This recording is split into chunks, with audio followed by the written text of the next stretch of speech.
नमस्कार फ्रेंड्स, मेरा नाम बबलू वर्मा, पेपर हैकर में आपका स्वागत है। तो फ्रेंड्स, हमारा जो चल रहा था सीरीज भाई, वो चल रहा था बीए फोर्थ सेमेस्टर, जिसमें हम एजुकेशन, ठीक है, फिजिकल एजुकेशन, आपका योगा देख रहे थे यहाँ पर। ठीक है, ये अपना चल ही रहा था। ठीक है, तो इसके अंतर्गत हम कहाँ पहुँच चुके हैं, यूनिट नंबर 3 कवर कर रहे हैं और यूनिट नंबर 3 का लास्ट पार्ट है। ठीक है, क्योंकि यूनिट नंबर 3 में बहुत सारे क्वेश्चन है, 300 प्लस क्वेश्चन थे, तो हमने 4-5 भागों में डिवाइड किए इनके लिए।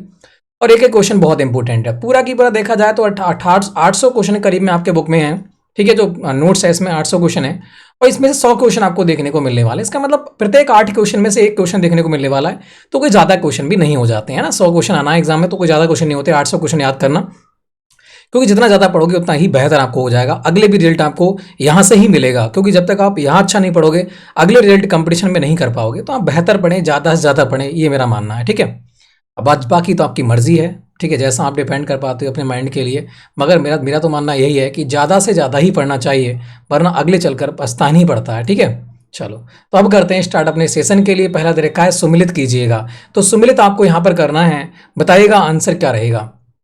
यहाँ दे रखा है ब्रहावृत्ति प्राणायाम। ब्रहावृत्ति प्राणायाम मतलब क्या होता है, पहले तो ये बताओ।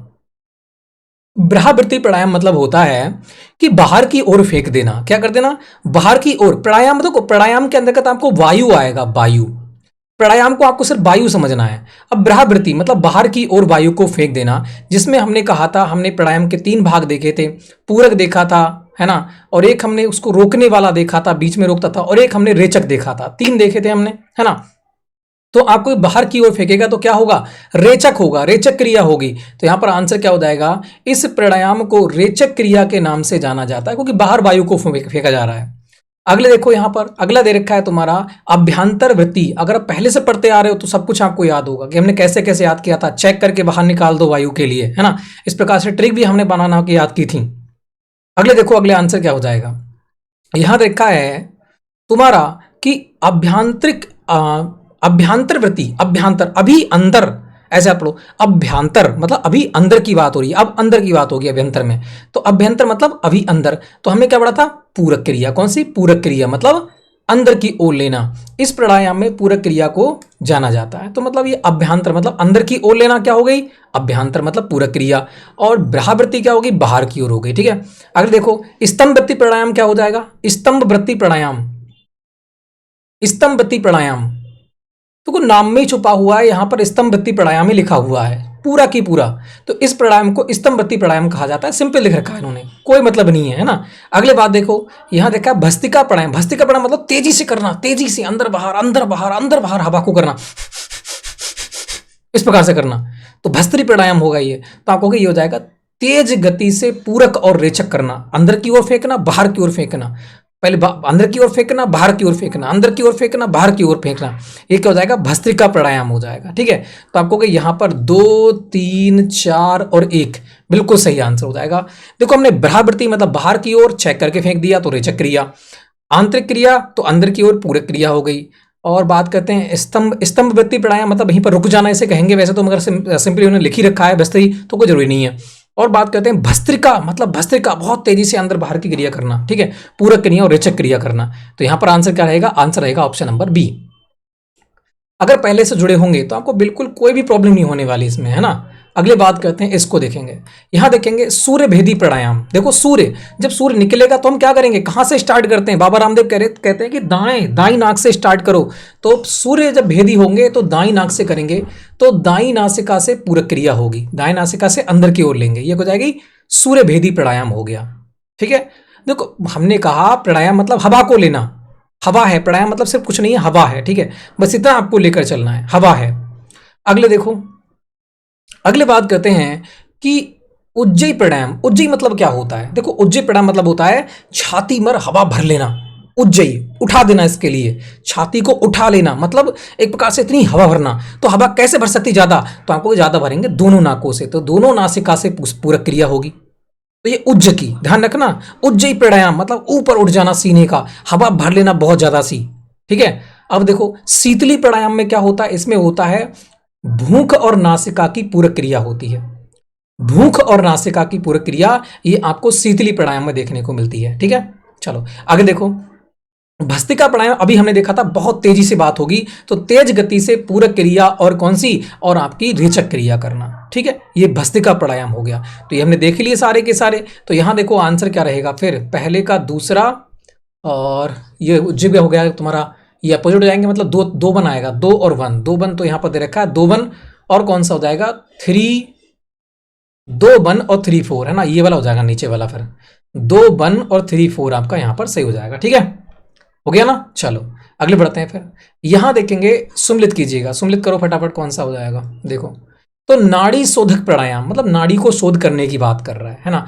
नाड़ी शोध कैसे कर सकते हैं, देखो सूर्य भेदी प्राणायाम, जो याद है पहले वो लगाओ। भस्त्रिका प्राणायाम में तो हो जाएगा, भस्त्रिका प्राणायाम मतलब तेजी से, है ना, तेजी से अंदर बाहर करना क्या हो जाएगा, भस्त्रिका प्राणायाम तुम्हारा हो जाएगा, ठीक है। और भस्त्रिका प्राणायाम आप बताओ कौन सा होगा फिर,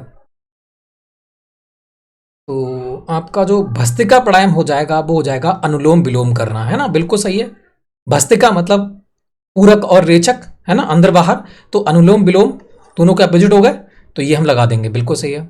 अब देखो सूर्य भेदी प्राणायाम, देखो सूर्य भेदी प्राणायाम कौन सा हो जाएगा। सूर्य भेदी प्राणायाम हमने देखा था कि जो बात करते हैं, इसे हम पिंगल स्वर भी कह सकते हैं। पिंगला स्वर से श्वास श्वास भरना, मतलब दाहिने से, दाहिने को कहेंगे पिंगला, तो आपको क्या दाहिना, पिंगला स्वर से सांस भरना, ठीक है, ये हो गया आपका सूर्य भेदी प्राणायाम, दाई नाक से सांस को भरना, पूरक करना, ठीक है। आगे देखो भ्रमरी प्राणायाम में क्या था, ये तो भ्रम यहां पर छुपा हुआ है कि भ्रमरी गुंजार के साथ श्वास प्रवाह, ठीक है। और बाकी हमारा नाड़ी शोधक प्राणायाम कौन सा हो जाएगा, आपको धोंकती के साधन प्राणायाम। अब नाड़ी शोधक धोंकती, ये वाला, तो धोंकती वाला, ठीक है, तो नाड़ी शोधक प्राणायाम क्या हो जाएगा, धोंकती के समान श्वसन। तो आंसर क्या हो जाएगा, आंसर देखो, आंसर क्या रहेगा फिर,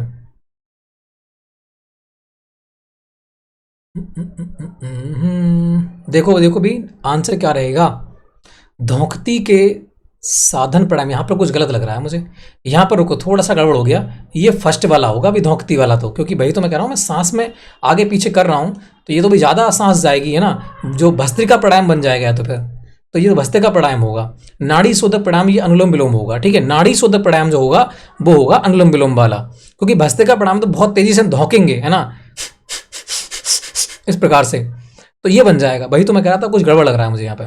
चलो तो यहाँ पर क्या हो जाएगा, 1 2 और 3 4 यहाँ पर बिल्कुल सही रहेगा, फर्स्ट हो जाएगा 1 2 3 4, ठीक है। थोड़ा सा माइंड आपको भी चलाना है साथ में। अगले बात करते हैं अपान। अपान माने क्या होता है, नीचे, अपान माने नीचे, ध्यान रखना, अपान, अपान माने हो गया नीचे, तो नीचे कहां से, आपको कि नाभि के नीचे, तो अपान माने हो जाएगा, ना है लास्ट में तो अपान, ऐसे याद करो, अपान। आपकी जो नाड़ी होती है वो कैसी होती है, इस प्रकार से आकार की होती है, पान के आकार की होती है, जो नाड़ी है ना, नाभि से कहते हैं, टूडी से कहते हैं, तो उस प्रकार से समझ सकते हो। तो पान के आकार की होती है, ऐसे याद कर लो, तो नीचे की ओर होती पत्ती बनी हुई, तो आप कहोगे नाभि क्षेत्र के नीचे की ओर अपान हो गया।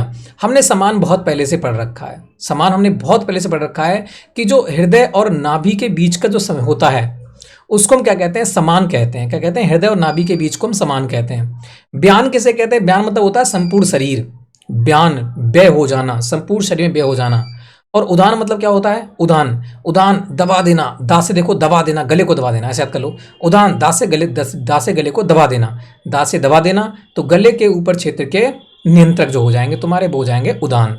थोड़ी कंफ्यूज करेगा ये वाला, मगर आपको याद तो करना पड़ेगा ना, मैं फिर भी आपको हिंट दे रहा हूँ, और पहले से पढ़ते आ रहे हो तो याद हो ही जाएंगे, ठीक है। तो ये आप लगा लेना कौन सा हो जाएगा, मैंने आपको लगा ही दिए। अगले बढ़ते हैं, यहां देखेंगे इसको, देखो ये वाला कौन सा हो जाएगा, कपालभाति प्राणायाम। प्लानी प्राणायाम क्या होता है, प्लानी प्राणायाम होता है, प्लानी मतलब वहीं पर अपनी सांस को रोक देना, जैसे मैंने सांस ली अंदर के लिए, अब यहां पर रोक दी मैंने बिल्कुल, तो इसे क्या कहेंगे, कुंभक कहते हैं ना, कुछ कहते हैं, तो प्लानी को ही कुंभक कहा जाता है, इतनी बात आपको ये ध्यान रखना है। तो प्लानी को क्या कहते हैं, प्लानी को कहते हैं कुंभक, ठीक है भाई। तो आप कहोगे यहाँ पर, ठीक है ना, पहले एक बार चेक कर लूँ मैं भी, इसका बा हो जाएगा भाई, बा वाला आंसर, ठीक है। तो आप कहोगे दूसरे का कौन सा हो जाएगा, तीसरा बिल्कुल सही है, कुंभक हो जाएगा। वही बात करते हैं आगे, देखो देखा है कपालभाति प्राणायाम। कपालभाति प्राणायाम में क्या होता है, पहले ये बताओ, जो कपालभाति बाबा रामदेव करते हैं, है ना, आपने देखा होगा, उसमें क्या करते हैं, सांस बाहर को छोड़ा जाता है, पहले सांस भरते हैं खूब तेजी से, फिर उसको क्या करते हैं, धीरे धीरे छोड़ते हैं, धीरे धीरे छोड़ते हैं, वही होता है कपालभाति। तो कपालभाति प्राणायाम क्या होता है, श्वास बाहर को छोड़ना, धीरे धीरे के छोड़ते हैं, तो ये कपालभाति हो गया। ठीक है, वही बात करते हैं संहिता प्राणायाम। देखो संहिता प्राणायाम में क्या हो जाएगा, संहिता प्राणायाम में हो जाएगा तुम्हारा बीज मंत्र। संहिता है ना, संहिता, संहिता में क्या हो जाएगा आपका बीज मंत्र हो जाएगा। ये आपको ध्यान रखना। को संहिता में अंकी बिंदी आ गई, मंत्र में भी अंकी बिंदी लगा सकते हो ना हटाकर, तो इस प्रकार से आप याद कर सकते हो। ठीक है, इसके लिए। और बात रहा कौन सा, उज्जीवी प्राणायाम। हमने अभी देखा था उज्जीवी प्राणायाम मतलब शरीर को बहुत तेजी से ऊपर कर देना है ना, अपने सीने को बहुत सांस भर लेना इसमें, तो ये क्या कहलाएगा, उज्जीवी प्राणायाम। फेफड़ों का फुलाना, ये हो जाएगा उज्जीवी प्राणायाम, है ना, उज्जा कर लेना सीने के लिए, इतनी वायु भर लेना अंदर, तो उज्जीवी प्राणायाम क्या हो जाएगा, फेफड़ों का फूलना हो जाएगा। अगली बात करते हैं, इसको देखेंगे निम्न में से प्राण के प्रकार में सम्मिलित है। बताओ प्राण के प्रकार में कौन सम्मिलित है। प्राण में अमान आता है टुड़ी से नीचे का, समान आता है टुड़ी और दिल, बात कहते हैं नाभि और तुम्हारे दिल के बीच का, है ना, और उदान आता है गले के ऊपर का, ब्यान आता है संपूर्ण शरीर का। तो आंसर क्या जाएंगे 1 2 3 4, अभी देखे थे हमने सारे के सारे। अगली बात करते हैं, निम्न कथनों पर विचार करना है, कौन सा सही हो जाएगा, चेक करेंगे। पहला लिखा है मनुष्य के शरीर में प्रत्येक क्रिया को पूर्ण करने की शक्ति जिस तत्व में आती है वही प्राणायाम है। मतलब मनुष्य की शरीर की प्रत्येक क्रिया को पूर्ण करने की जो शक्ति है ना, जिस तत्व से आती है वही प्राणायाम है। मतलब देखो वायु, वायु क्या है, वो ताकत है, हमारी ताकत वायु है, अगर वायु नहीं तो हम नहीं। तो इस प्रकार से आंसर पहला सही हो जाएगा। दूसरे की बात करते हैं, आत्मा शरीर को बनाए रखने के लिए जिस तत्व की आवश्यकता होती है वह प्राण है। बिल्कुल सही है भाई, अगर आत्मा तुम्हें शरीर को बनाए रखना है तो ऑक्सीजन बहुत जरूरी है, वायु बहुत जरूरी है, तो प्राण यहाँ पर इस प्रकार से हो गया। बात करते हैं उपप्राण, किकर क्रिया में प्यास, छींक और खांसी को उत्पन्न करती है। जो बात करते हैं उपप्राण किकर क्रिया जो है उसमें प्यास, छींक, खांसी को उत्पन्न करती है, बिल्कुल सही बात है। वही बात करते हैं मन को संयमित करने के लिए प्राणायाम और अभ्यास निरंतर आवश्यक है, बिल्कुल सही है ना, ये बात बिल्कुल सही। मन को इस तरह रखना है तो प्राणायाम करना जरूरी है, तो आंसर क्या रहेगा, सभी सही हो जाएंगे। ठीक है, अगली बात करते हैं, इसको देखेंगे सगर्भ प्राणायाम में किसका अध्ययन किया जाता है। जो सगर्भ, गर्भ की बात कर रहा है, सगर्भ प्राणायाम में बताओ क्या क्या कर सकते हैं। सगर्भ प्राणायाम में देखो एक चीज को छोड़ देना, बस विष्णु जी को भूल जाओ। जब योगा पढ़ रहे हो तो विष्णु जी को भूल जाओ, योगा का कोई विष्णु महत्व है ही नहीं है ना, इनका कोई महत्व ही नहीं है योगा करने में। कृष्ण का है खेलकूद करते हैं, शिव तो आसन में बैठे ही है, ब्रह्मा भी आसन में बैठे हैं, ठीक है, मगर विष्णु तो चलते फिरते रहते हैं, ये कोई योगा वगैरह नहीं करते हैं। तो इस प्रकार से हम तीसरा काट देंगे, तो आंसर क्या हो जाएगा 1 2 4 हो जाएगा। ठीक है, विष्णु कभी योगा नहीं करते, इस प्रकार से आपको ध्यान रखना है। निम्नलिखित में से कौन से कथन संहिता प्राणायाम के संदर्भ में सत्य है। कथन संहिता प्राणायाम की बात कर रहा है, बताओ कौन सत्य है, संहिता प्राणायाम में कौन सा सत्य है। तो आप कहोगे मुख्यतः 2 प्रकार के होते हैं संहिता प्राणायाम। संहिता प्राणायाम कितने प्रकार के होते हैं, 2 प्रकार के होते हैं। निगर्भ संहिता प्राणायाम के प्रकार हैं, निगर्भ संहिता प्राणायाम के प्रकार हैं, तो इसका फर्स्ट और सेकंड सही रहेगा। ठीक है, ये आपको याद करना पड़ेगा। अगले बात करते हैं, निम्नलिखित में से कौन से कथन प्लावनी प्राणायाम के संदर्भ में सत्य हैं। अब देखो हमने अभी प्लावनी देखा था, प्लावनी मतलब होता है सांस का रोकना, क्या हो जाएगा, सांस का रोकना। ठीक है, सांस का रोकना प्लवनी। अब देखो आंसर क्या हो जाएगा, अब देखो आंसर ध्यान से निकालना है, मैंने आपको उसका अर्थ बता दिया। ठीक है, तो देखेंगे सूर्य भेदी करना प्लवनी प्राणायाम है, बिल्कुल गलत। सूर्य भेदी तो दाएं नाक से लेना हो गया है ना, तो ये तो गलत हो गया भाई। बात करते हैं कुंभन करना ही प्लावनी है, बिल्कुल, मैंने कहा था कुंभन मतलब एक जगह रोक लेना सांस को, उसी को कहेंगे प्लावनी। बात करते हैं दूसरा, देखो यहां लिखा है इसके इसमें ध्यानात्मक आसन में बैठना चाहिए, बिल्कुल बैठना चाहिए, ध्यान में तो बैठना ही होगा है ना जब कुंभन कर रहा है। बात करते हैं निगर्भ बीज मंत्र होगा, बिल्कुल गलत। निगर्भ बीज मंत्र कहां से आ गया इसमें, यहां तो हम प्लावनी कर रहे हैं, कुंभन कर रहे हैं, है ना। पूरक करेंगे वहीं पर रोक देंगे, वही कुंभन हो गया, छोड़ेंगे वहीं पर रोक देंगे, वो कुंभन हो गया। ठीक है, तो यहां पर कुंभन की रचना और तुम्हारा इनमें जो अध्यक्ष साधनात्मक बात करते हैं, ध्यानात्मक आसन में ही बैठा जाता है। तो आंसर क्या रहेगा, पहले आंसर लगा लो, 2 और 3, 2 और 3 कौन सा हो गया, सातवां। ठीक है, सा हो गया।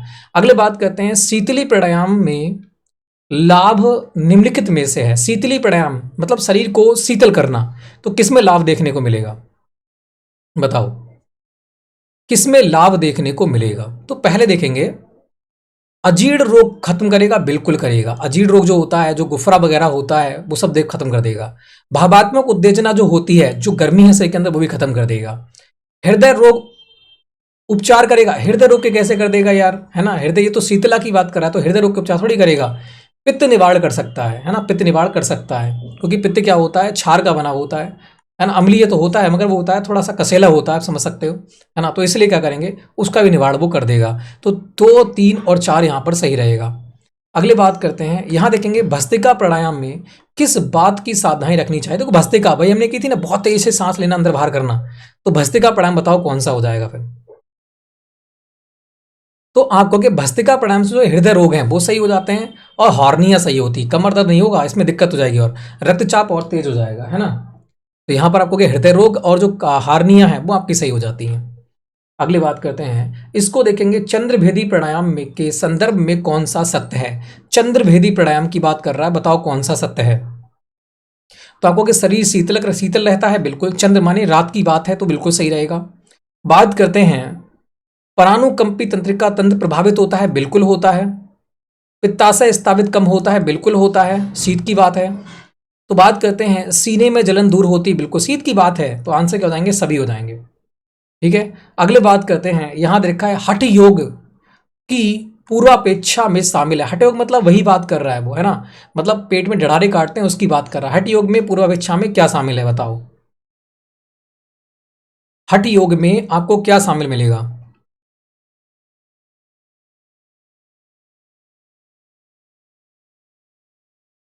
तो आपको कि हठ योग की अगर हम बात करते हैं तो आपको शांत और स्वच्छ स्थान का चुनाव करना चाहिए, बिल्कुल सही बात है ना। शांत और स्वच्छ जगह का आपको क्या करना चाहिए, चुनाव करना चाहिए। प्राणायाम का अभ्यास प्रत्याहार के पहले करना चाहिए। प्रत्याहार, जो प्रत्याहार करते हैं, प्रत्याहार, अब यहां पर थोड़ा सा कंफ्यूज कर दिया उसने उसने प्रतिहार दे दिया कि प्रत्याहार, प्रत्याहार के पहले करोगे। अरे तो भाई एक दिन में एक बार करना है, ऐसा थोड़ी करना है कि प्रत्याहार, कि प्रत्याहार के बाद करना ही करना है ना, तो इसलिए गलत हो जाता है। वरना ये कहता सिर्फ कि आहार से पहले करना चाहे तो सही था, मगर उसने कर दिया अभ्यास प्रत्याहार, प्रति आहार के पहले करना चाहिए। प्रति आहार के पहले कैसे कर सकते हैं, एक दिन में एक बार कर लो, है ना, सुबह सुबह। बात करते हैं प्राणायाम में आहार को मुख्य स्थान दिया गया है, बिल्कुल सही है, आहार को मुख्य स्थान है, आहार से पहले ही करना है ना, आहार करके नहीं करना है, क्योंकि डरारे काटते हैं तो आहार से पहले ही कटवाते हैं, तो हठ योग वही है। बात करते हैं, प्राणायाम से पहले स्नान करने से सकारात्मक परिणाम मिलता है, चलो ये बात कह सकते हैं, है ना। तो आंसर क्या हो जाएगा, आंसर हो जाएगा 1, 3 और 4, ठीक है। अगले बात करते हैं, नाड़ी शोधक प्राणायाम के लाभ क्या हैं, बताओ। नाड़ी शोधक जब प्राणायाम होता है उसके क्या क्या लाभ देखने को मिल जाते हैं। तो आप कहोगे मानसिक तनाव कम होगा, बिल्कुल होगा। नाड़ी शोधक कर रहे हैं तो आप कहोगे नाड़ी शोधक करना है, नाड़ी मतलब क्या होता है, नाड़ी आप जानते हो, है ना, नाड़ी किसे कहते हैं। तो सिराओं में अवरोध सफा, भाई सिराओं को नहीं करेंगे, है ना, सिराओं को थोड़ी करेंगे, हम सिर्फ नाड़ी की बात कर रहे हैं इस समय, नाड़ी शोधक। तो आप कहोगे यहाँ पर नाड़ा रंध्रों में श्वास का संतुलन होता है, बिल्कुल सही होता है। फेफड़ों की अधिक क्रियाशीलता होती है, बिल्कुल होती है। सिराएं थोड़ी खुल जाएंगी खून की, ठीक है, ये आपको ध्यान रखना है। तो आंसर क्या हो जाएगा, आंसर हो जाएगा 1, 2 और 4, कौन सा, 1, 2 और 4। अगले बात करते हैं, सूर्यभेदी प्राणायाम के क्या लाभ हैं। जो सूर्यभेदी प्राणायाम होते हैं उनके क्या लाभ हैं। तो सूर्यभेदी अभी हमने देखा था, दाएं नाक से सांस लेना, है ना, बताओ क्या लाभ देखने को मिल सकते हैं।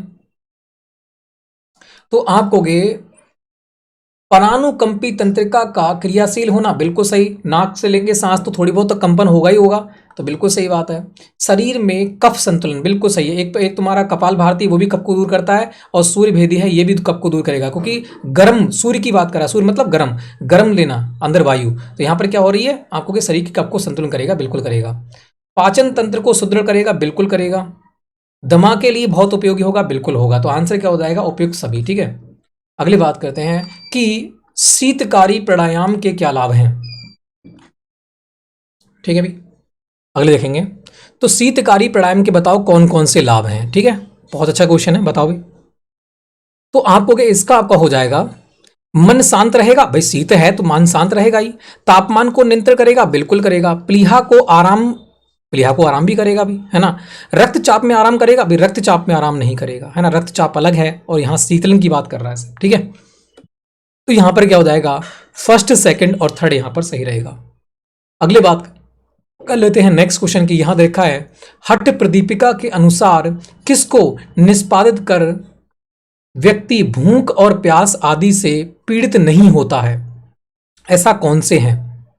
जिन हठ प्रदीपिका के अनुसार भूख और प्यास बहुत कम लगती है, तो बताना है वह कौन से हैं।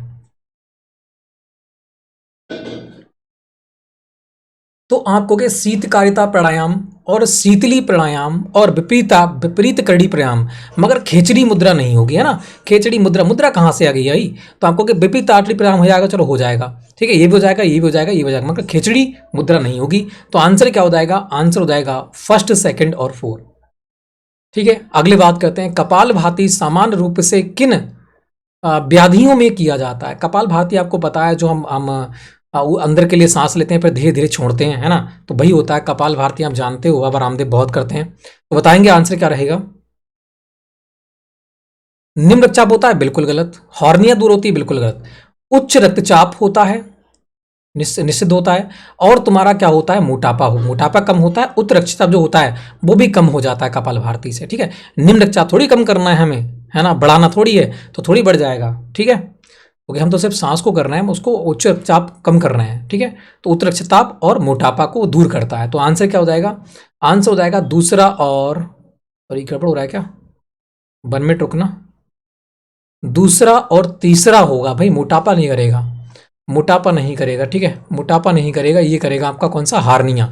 उच्च रक्तचाप करेगा और हार्निया करेगा, ठीक है, ये दो करेंगे आपके, उच्च रक्तचाप और हार्निया, ठीक है। तो आंसर रहेगा ऑप्शन नंबर द। अगले बात करते हैं, घेरंड संहिता के अनुसार कपाल भाती के प्रकार हैं। घेरंड संहिता जो है उसके अनुसार बताओ कपाल भाती के कितने बात करते हैं प्रकार हैं, कौन कौन से हैं। तो आपको कि वो है वाह, पहला और चौथा। एक है शीतक्रम और एक है व्युत्क्रम, दोनों अपोजिट हैं, याद कर लो, शीतक्रम और व्युत्क्रम, शीतक्रम और व्युत्क्रम। क्योंकि ये क्वेश्चन ऐसे हैं जो आपको याद करने ही पड़ेंगे, कुछ मैं आपको बताता रहूंगा, कुछ तो आपको याद ही करना पड़ेंगे। घेरंड संहिता के अनुसार प्राणायाम के अभ्यास के दौरान निम्नलिखित को उचित क्रम में व्यवस्थित कीजिएगा। सबसे पहले क्या आएगा, सबसे पहले आप चुनोगे स्थान, है ना। सबसे पहले क्या होगा, सबसे पहले चुनोगे स्थान, बिल्कुल समतल स्थान चाहिए। उसके बाद समय कौन सा होना चाहिए, सुबह का समय होना चाहिए, है ना। उसके बाद क्या करोगे, मित आहार, आपको आहार बिना खाए बैठना है ना, आहार को बिना खाए बैठना है। और फिर नाड़ी शोधक जाकर करना है, फिर करना है नाड़ी शोधक, है ना, प्राणायाम जो भी करना है। तो आपका आंसर क्या हो जाएगा, दूसरा स्थान, फिर काल, फिर मिताहार, फिर तुम्हारा नाड़ी शोधक। तो 2 4 2 4 1 3, ठीक है ना, सही है। अगली बात करते हैं, कपाल भाती के लिए कौन सा कथन सही है, बताओ कपाल भाती के लिए कौन सा कथन सही है। तो आप कहोगे श्वास का निश्वासन क्रिया जो होती है, तो आपको कि प्रश्वास और निश्वास मतलब अंदर लेना बाहर लेना, ये कपाल भाती होती है। बात करते हैं प्राणायाम के पूर्व अनुपालन करने हेतु घेरंड ऋषि द्वारा वर्णित निम्नलिखित अभ्यासों का उचित क्रम निम्नलिखित में से कौन सा, जो अभी देखा था वही था। पहले काल, पहले स्थान आएगा, ठीक है, चौथा होगा, फिर तुम्हारा काल आएगा, चौथा दूसरा, चौथा दूसरा दोनों है, फिर उसका मिताहार आ जाएगा, मिताहार यहाँ पे आ गया, और फिर नाड़ी शुद्ध हो जाएगी। तो बिल्कुल सही हो जाएगा, चौथा दूसरा पहला तीसरा, ठीक है। अगले बात करते हैं, भुजंगीकरण प्राणायाम का निम्नलिखित में से किस ग्रंथ में वर्णन किया गया है। तो भुजंगीकरण का बताओ, भुजंगीकरण का किस में वर्णन किया गया है। भुजंग माने भुजा, और भुजा से क्या करते हैं, किसी को हटा भी सकते हैं, तो बिल्कुल हटा सकते हैं। तो आप कहोगे हठ रत्नावली। भुजंगीकरण प्राणायाम को निम्नलिखित में से किस ग्रंथ में वर्णित किया गया है। तो आप कहोगे हठ रत्नावली में वर्णित किया गया है। अगले बात करते हैं, कपाल भाती अभ्यास का मुख्य चिकित्सीय लाभ क्या है। जब हम कपाल भाती करते हैं तो उसका हमें मुख्य लाभ क्या मिलता है। तो हमने कहा था कपाल भाती जो होती है वो कफ संबंधी विकारों को दूर कर देती है, जो फेफड़े संबंधी विकार हैं उनको दूर कर देती है, क्योंकि फेफड़ों पर बहुत ज़्यादा प्रेशर पड़ता है इससे। तो कपाल भाती अभ्यास का मुख्य चिकित्सक लाभ कौन सा है, कफ संबंधी विकार को दूर करना। अगली बात करते हैं, हठ प्रदीपिका के अनुसार कुंभक प्राणायाम के अभ्यास हेतु कौन सा समय बताया गया है। तो हठ प्रदीपिका के अनुसार कुंभक प्राणायाम के अभ्यास हेतु, कुंभक मतलब क्या होता है, कुंभक हमने बताया था कि हमें सांस को रोकना है वहीं पर, वही कुंभक है। और वही तुम्हारा बात करते हैं, वो याद नहीं आ रहा है मुझे, ठीक है। तो बात करते हैं कुंभक, शरीर को सांस को रोकना, ठीक है, सांस को रोकना ही कुंभक है। छोड़ने के बाद रोको चाहे भरने के बाद रोको, वही तुम्हारा कुंभक है। तो बताओ वो समय बताता है, क्या बताता है। बात करते हैं हठ प्रतिभा के अनुसार कुंभक प्राणायाम के अभ्यास हेतु कौन सा समय बताया गया है कि कौन से समय उसको करना है। तो आप कहोगे सूर्यास्त के पश्चात करोगे तो ज़्यादा लाभ देखने को मिलता है, सूर्यास्त के पश्चात। ठीक है, अगली बात करते हैं हठ प्रदीपिका के अनुसार सूर्य भेदन प्राणायाम के लाभ क्या हैं। सूर्य भेदन प्राणायाम बताओ। सूर्य भेदन पहले पढ़ चुके हैं, दाएं नाक से लेना है हमें, है ना। तो बताओ इसके लाभ क्या मिलेंगे। आपको के कपाल शुद्धि हो जाएगी, बिल्कुल। उदय कृमि नष्ट हो जाएंगे, ठीक है, जो भी पेट के जो बीमारियां हैं वो नष्ट हो जाएंगी। वायु को संतुलित करना, वायु को संतुलित कर सकते हो क्या? बिल्कुल नहीं। भूख प्यास मिटा सकते हो क्या? बिल्कुल नहीं। तो आराम से पहला और दूसरा हो जाएगा, बिल्कुल आराम से काट के निकाल सकते हो इसके लिए। अगले बात करते हैं नेक्स्ट क्वेश्चन, श्वास पर नियंत्रण रखने की प्रक्रिया को क्या कहते हैं। श्वास पर नियंत्रण रखते हैं उसको क्या कहते हैं भाई? अभी हमने 3 प्रकार से पढ़े थे, अभी हमने 3 प्रकार से, एक पूरक हो जाएगा, एक रेचक हो जाएगा, कुंभक हो जाएगा, पढ़े हैं ना, शुरू से ही पढ़ते आ रहे हैं इनके लिए। तो आंसर हो जाएगा दा। अगले बात करते हैं योग की आत्मा क्या है। योग की आत्मा क्या है भाई? प्राणायाम है। योग की आत्मा क्या है? प्राणायाम है। प्राणायाम नहीं तो योग नहीं, योग नहीं तो प्राणायाम नहीं। अगले बात करते हैं प्राणायाम का आपको बताना है घटक कौन कौन से। तो प्राणायाम के अभी मैंने बताए हैं 3 घटक हैं। एक है पूरक लेना, एक होता है कुंभक वहीं पर रोके रखना, एक होता है रेचक बाहर निकाल देना। तो ये क्या होते हैं? प्राणायाम के भाग होते हैं, घटक होते हैं। अगले बात करते हैं योग के संदर्भ में किसमें कहा गया है कि योग कर्मसु कौशलम। योग कर्मसु कौशलम, अगर आप योग करोगे, योग का कर्म करोगे तो आप कुशल रहोगे, मंगल रहोगे। ये बात किसमें की गई है? तो ये बात तुम्हारी की गई है भगवत गीता में। किसमें? भगवत गीता में आपको देखने को मिल जाती है। ठीक है, ये बात किसमें कही है? भगवत गीता में कही गई है। योग कर्मसु कौशलम मतलब योग करोगे, कर्म करोगे तो कुशल मतलब कुशल मंगल होगा, जिस प्रकार से अर्जुन ने भगवत गीता में किया ही है। ठीक है, आपने पता ही है, योग किए, कर्म किए और कुशलम कौशलम मतलब सभी कौरवों को मार दिया। तो इस प्रकार से आप वहां से हिंट बना सकते हो थोड़ी सी। अगली बात करते हैं योग समाधि यह कहा है। योग समाधि किसने कहा है? योग समाधि जो है वो किसने कहा है? योग समाधि कौन लेते हैं? आपको महर्षि पतंजलि ही लेते हैं भाई। अगले बात करते हैं आसन का अर्थ क्या होता है। आसन, आसन का अर्थ क्या होता है? ये बहुत अच्छा क्वेश्चन है। आसन तो शरीर को स्थिति प्रदान करना ही आसन कहलाता है भाई। आसन क्या है? टेढ़ा मेढ़ा होगा तो उसे आसन थोड़ी कहोगे, सीधा शरीर को स्थिति प्रदान करने वाला ही आसन कहलाता है। शरीर की स्थिति ही आसन है। अगले बात करते हैं मस्तिष्क की पूर्ण एकाग्रता कहलाती है। पूर्ण एकाग्रता, ध्यान मग्न, है ना, क्या कहलाएगी? ध्यान मग्न कहलाएगी।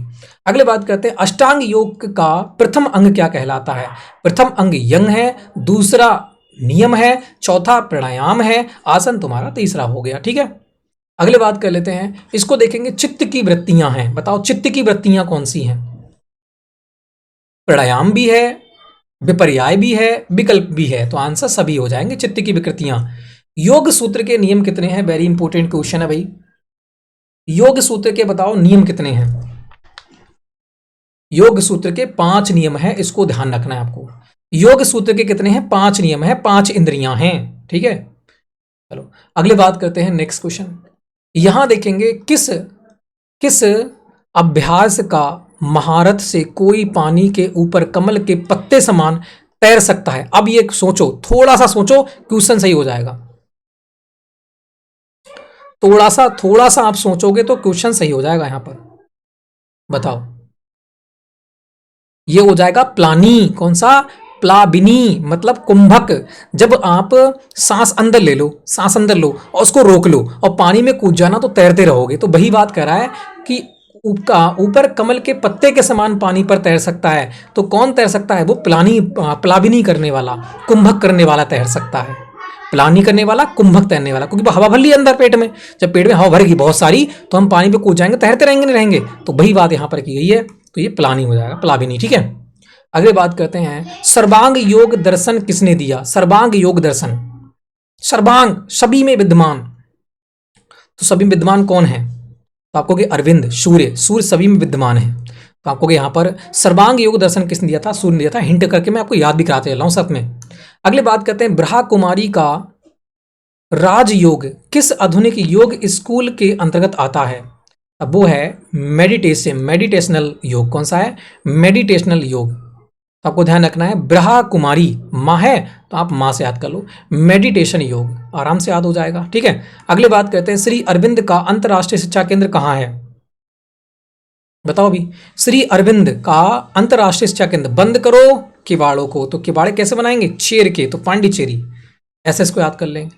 ठीक है, तो अगले बात करते हैं कौन सा दिन अंतर्राष्ट्रीय योग के रूप में मनाते हैं? तो 21 जून को मनाते हैं, 2015 से मनाना स्टार्ट हुआ है योगी जी की मोदी जी की सिफारिश पर।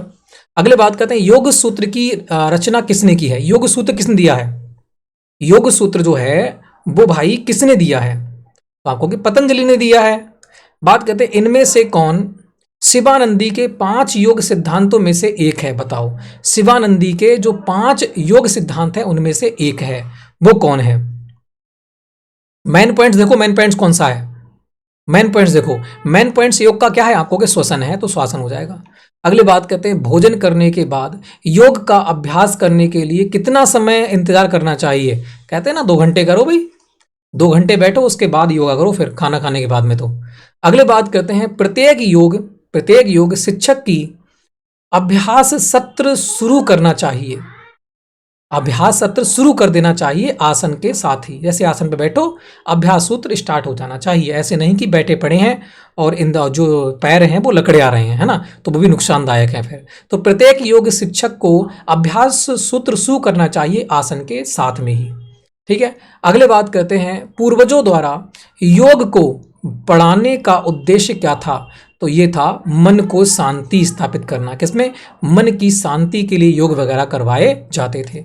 हठ योगी प्रदीपिका की रचना किसने की? हठ योगी प्रदीपिका की रचना किसने की थी, ये बताएंगे। तो आपको हो जाएगा स्वात मराम। कौन सा? स्वात मराम, हट मराम, वहां से भी निकाल सकते हो ये, है ना, आराम से ट्रिक भी बना दी हमने। अगली बात करते हैं योग शब्द की व्युत्पत्ति संस्कृत के किस भाषा से हुई है? ये वेरी इंपॉर्टेंट है। बताओ, योग शब्द की व्युत्पत्ति संस्कृत के किस भाषा? थोड़ा सा मैं दूंगा आपके लिए, तो आंसर क्या हो जाएगा? युज भाषा से। किससे? युज भाषा से। अगले बात करते हैं कठोपनिषद के अनुसार योग की परिभाषा है। कठोपनिषद के अनुसार योग की परिभाषा क्या है?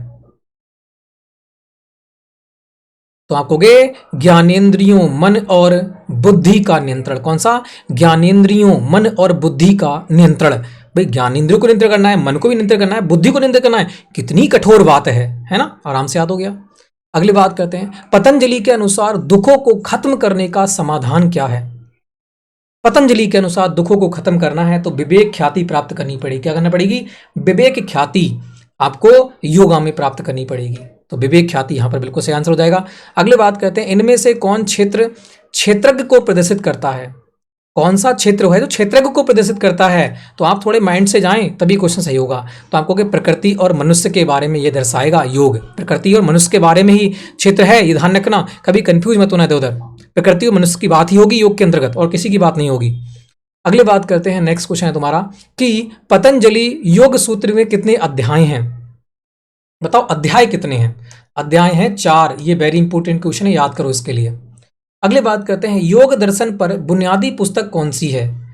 योग दर्शन पर जो बुनियादी पुस्तक है वो कौन सी लिखी गई है? तो कौन सी है? पतंजलि योग सूत्र है। कौन सी है? पतंजलि योग सूत्र लिखी गई है पतंजलि के द्वारा।